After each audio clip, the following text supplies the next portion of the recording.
So I just met with this store owner, and he offers me these 13 Pro Max iCloud locked.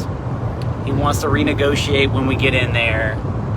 I realized that I'm basically going to come out pretty good, even if I negotiate a little bit. And this guy has 3 stores. So it's better to come up a little bit in price than to be a firm ass when you can sense that there's maybe like a good relationship that could form and that the person's not messing with you. And what I mean is, he goes, man, I wish you could do 600 on those 2 13 Pro Maxes. I had another guy offer me 600, but he's not in town. Okay, so like on one hand, it's like, well, he ain't in town, so here I am for 500. Give me him. And on the other hand, I don't think he's BSing. I mean, for somebody to offer 600 is like not that's a good price. That's still a profitable price. It's not like he said somebody offered him 600 a piece. So I did the math in my head, and I was like, okay, if I give him 560, I still make $100. It's all good. So I gave him 560. Said, cool, man. I get locked ones sometimes. I get blacklisted ones sometimes, and I don't really know what to do with them.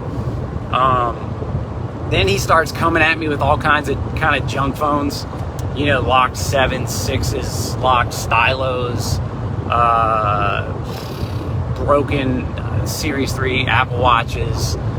And I feel bad, but I'm just like, look, man, it would take a massive effort to scrap together anything at all, even if you just gave those to me. That's what I'm thinking in my head. So I'm telling him, no, I can't buy that.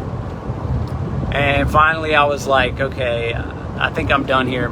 Well, in the middle of it, I go out in the parking lot and I go get another 13 Pro Max. It turns out it's a blacklisted Verizon. It's got a few little nicks on the screen.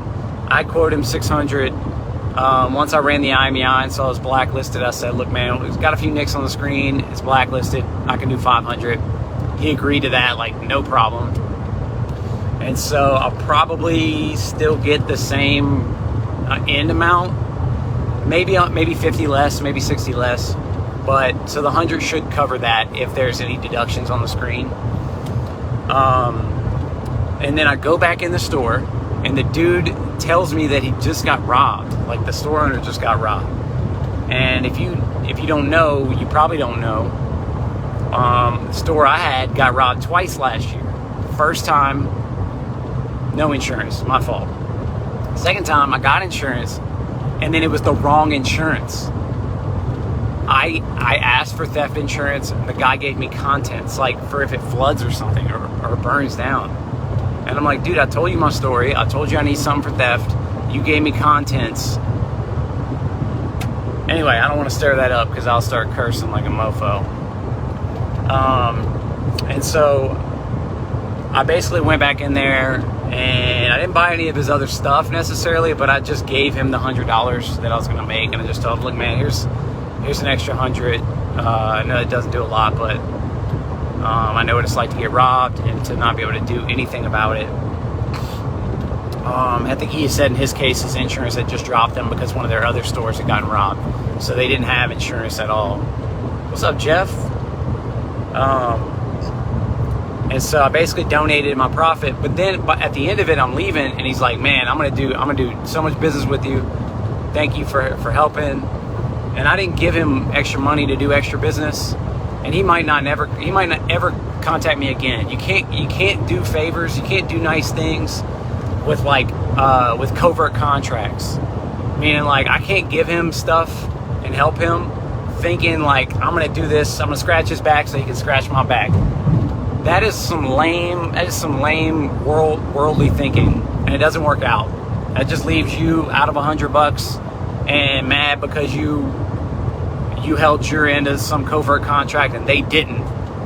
And so I can't operate that way. I just won't. And but he goes, man, how much do you pay for blacklist phones? You pay like for a 13 Pro Max if I have them to get blacklisted, because it happens all the time. I got 3 stores and I buy a ton of phones.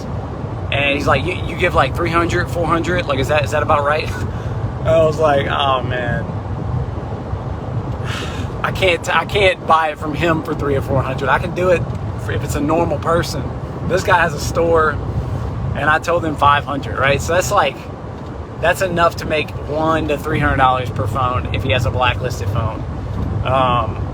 But I have a feeling that guy's going to work out, and it's going to be, it's going to be a relationship. And that's how you have to approach it. You have to do it in your heart for the right reason, and you have to know for sure you're doing it for the right reason, for the reason of service, or else you just put yourself in a real bad bind psychologically, where you're giving to people that aren't ever going to get back to you, and you're expecting them to give back to you.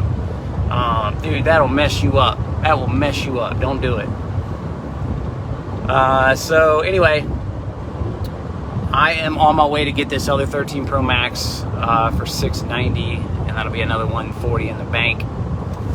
And after that, I got to figure out what to do with my life. Peace out, guys.